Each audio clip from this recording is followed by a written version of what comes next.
اس کا ایک نام شہر المواسات بھی ہے۔ یہ ہمدردی کا مہینہ ہے۔ ہمدردی تب ہو سکتی ہے جب درد پہچانا جائے۔ ہم درد وہی ہوتا ہے جو درد سے گزرا ہو۔ تو جس شخص نے کبھی تکلیف دیکھی نہیں، بھوک دیکھی نہیں، پیاس دیکھی نہیں، تو اس کو پیاس اور بھوک کی کلفت کا اور اس کی اذیت کا، اس کی تلخی کا اور اس سے پیدا ہونے والی بے چینی کا، اضطراب کا کیسے اندازہ ہو سکتا ہے؟ تو ہمارا رب آسودہ حال لوگوں کو بھی اور تمام لوگوں کو بھی اس مشق سے عملاً گزار کے بتاتا ہے کہ بھوک کیا ہوتی ہے، بھوک میں بلکتے بچوں کی حالت کیا ہوتی ہے، پیاس سے تڑپتے ہوئے جاں بلب لوگوں کی صورت کیا ہوتی ہے۔ کل جب فلسطین میں تڑپتے ہوئے جاں بلب بچے بھوک اور پیاس سے العطش اور الجوع پکارتے ہوئے اپنی جان دیں تو تمہیں احساس ہو کہ بھوک کی تلخی کس قدر جان لیوا ہوتی ہے۔ آج روزے کی اس حالت کے اندر، غزہ کے اندر ان تڑپتے ہوئے بچوں کا درد سمجھنے کی کوشش کریں۔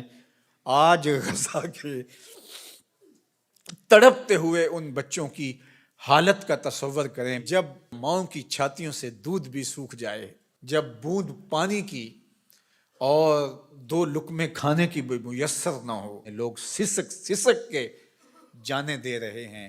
یہ بچے کل قیامت کے دن ساقی حوض کوثر کے سامنے جب ان حکمرانوں کا گریبان پکڑیں گے تو یہ کیا جواب جرم دیں گے اس دن رسول اللہ کے سامنے؟ یہ کیسے اللہ کا سامنا کریں گے؟ یہ بچے ان کو ان کے گریبان سے پکڑ کے جب حشر کے میدان میں گھسیٹیں گے تو یہ قوت نافذہ رکھنے والے، اثر و رسوخ رکھنے والے، یہ بڑی بڑی فوجیں رکھنے والے قیامت کے دن اللہ اور اس کے رسول کے سامنے کیا جواب دیں گے؟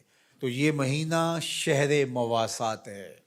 اللہ اکبر! اور میرے اور آپ کے آقا و مولا تو شہر مواسات کا نور بانٹنے آئے ہیں۔ خود حضور کے مبارک بطن اقدس کے اوپر پتھر بندھے ہوئے تھے اور لوگوں کی ضرورتوں کا کس طرح خیال رکھتے۔ سیدہ زہرا پاک سلام اللہ علیہا چکی پیستے پیستے ہاتھ میں چھالے پڑ جاتے ہیں، اور حضور علیہ السلام کی خدمت میں کچھ غلام اور کچھ لونڈیاں کسی غزوے سے کثیر تعداد میں آئی تھیں، تو اس غرض سے حاضر ہوتی ہیں کہ ایک غلام یا ایک لونڈی عطا کر دی جائے، کام کاج میں ہماری معاونت ہو جائے۔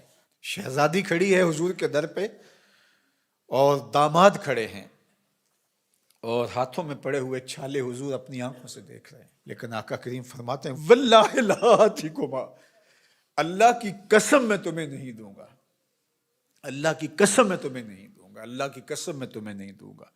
فرمایا میں تو ان غلاموں اور لونڈیوں کو بیچوں گا، اور اس سے جو رقم ملے گی، جو پیسے ملیں گے، بدر اور احد کے شہیدوں کے یتیموں کی کفالت کروں گا، مدینے کے مفلوق الحال لوگوں کی، بیواؤں کی، اراملہ کی، مساکین کی، یتاماں کی کفالت کروں گا۔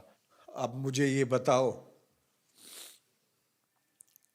کہ مدینہ المنورہ میں بدر اور احد کے شہیدوں کے یتیم بچوں کا، مفلوق حال لوگوں کا، اراملہ، مساکین، یتاماں اور مدینہ کے غرباء کا حضور کو اتنا خیال ہے کہ اپنی بیٹی کے ہاتھ پہ چھالے ہیں، اور حضور اپنی آنکھوں سے ملاحظہ بھی فرما رہے ہیں، لیکن کہا کہ میری شہزادی تکلیفیں سہ لے گی لیکن ان کی ضرورت مقدم ہے۔ آج غزہ کے یتیموں کے لیے گنبد خضرا میں حضور کا دل کس طرح تڑپ رہا ہوگا؟ تو سیدہ زہرا سلام اللہ علیہا کا تصور آتے ہی امت کے لیے جو ان کا درد ہے، اللہ اکبر، وہ ساتھ ہی یاد آتا ہے۔ وہ شہزادی کونین جن کا تصور آتے ہی تقدس اترنے لگتا ہے۔ آج مخدرات اسلام سیدہ زہرا سلام اللہ علیہا کی بتائی ہوئی تعریف کے مطابق اپنے پردے کی حفاظت کریں، اور یہ امت غالب تبھی ہوگی جب یہ پردے میں سمٹ جائے گی، چاہے سجدے ہیں، چاہے رکوع ہیں، قیام ہیں، اونچے اونچے مینار ہیں مسجدوں کے، بڑے عالی شان گنبد ہیں، بڑی بڑی درس گاہیں ہیں، لیکن حیا کا جوہر لٹ گیا تو سمجھ لو کہ امت اپنا وجود کھو بیٹھی ہے۔ میں آپ سب کو کہتا ہوں کہ یہ جمعے، یہ نمازیں، یہ روزے، یہ رسمی طور پہ نہیں ہیں. ہمیں اب عملی طور پہ ایک اسلامی معاشرت کو تشکیل دینا ہوگا. ہمیں رویتاً اپنے آپ کو تبدیل کرنا ہوگا. میری آواز میری مائیں، میری بہنیں، میری بیٹیاں سن رہی ہیں. آپ کے نازک کندھوں کے اوپر یہ ذمہ داری ہے کہ آپ نے قوم سازی کا عمل کرنا ہے. آپ کی آغوش میں پلنے والی نسل ہی ایک صالح اور پاکیزہ نسل ہوگی. تو نہ دانی کہ سوزے کراتے تو دیگر گوں کر تقدیر عمر را. اقبال نے کہا میری بہن تو نہیں جانتی کہ جب تو قرآن سوز و گداز کے ساتھ پڑھتی ہے تو تیرے بھائی عمر کی تقدیر بدلتی ہے. اور پھر کہا بطول باش و پنہا شو ازی اثر کہ در آغوش شبیر بگیری. اور اگر تو ماں بن کے قرآن پڑھتی ہے تو بیٹا نیزے کی نوک پہ قرآن سناتا ہے. آج امت مسلمہ کی بیٹیوں کو سیدہ پاک سلام اللہ علیہا کے اسوہ کو اپنے اندر اتارنا ہوگا. اسلام کوئی مشکل دین نہیں ہے، سادہ سادہ عام فہم دین ہے. ہماری فطرت کے مطابق ہمارے رب نے یہ دین ڈیزائن کیا ہے. اس دین کے مطابق اپنی زندگی گزاریں. میری مائیں بہنیں پردے میں سمٹ جائیں، اپنی اولاد کو قرآن کی لوریاں دیں. کوئی دن نہ ہو، کوئی رات نہ ہو کہ ہمارے گھر قرآن نہ کھلے.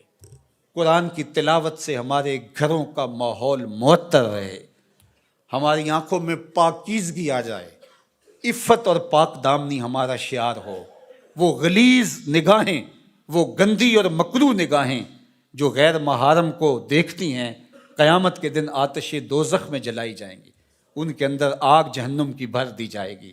وہ تقدس مآب آنکھیں جو حیا کا جوہر رکھتی ہیں، انہیں عبادات کی لذت نصیب ہوتی ہے. تو اس لیے ہمیں شرم و حیا کا جوہر پیدا کرنا ہے. خاتون سمٹ جائے پردے میں، مت مغرب کی نقالی کرے. اور یہ جو نئے نئے فتنے نمودار ہو رہے ہیں اور نئے نئے رنگ اور آہنگ پیدا ہو رہے ہیں، نئی نئی دلیلیں تراشی جا رہی ہیں اور طرح طرح کے مفکرین آ کر کے پردے کو بوجھ قرار دے رہے ہیں، ان کی بات چھوڑیں اور قرآن کی طرف آئیں. قرآن کہتا ہے یدنینا فی جلابیبہن، کہ وہ اپنی اوڑھنیاں اوڑھ کے رکھیں. قرآن کہتا ہے کہ ولا تخضعن بالقول، کہ جب غیر مرد سے بامر مجبوری بات کرنی پڑ بھی جائے تو تمہاری آواز میں، لہجے میں نرمی نہیں ہونی چاہیے کہ دل کا کوئی روگئی اس نرمی سے تمہاری طرف مائل نہ ہو جائے. تمہارے لہجے میں کرختگی ہونی چاہیے. وہ اسلام، وہ دین آج ہم نے اپنی روحوں میں جذب کرنا ہے.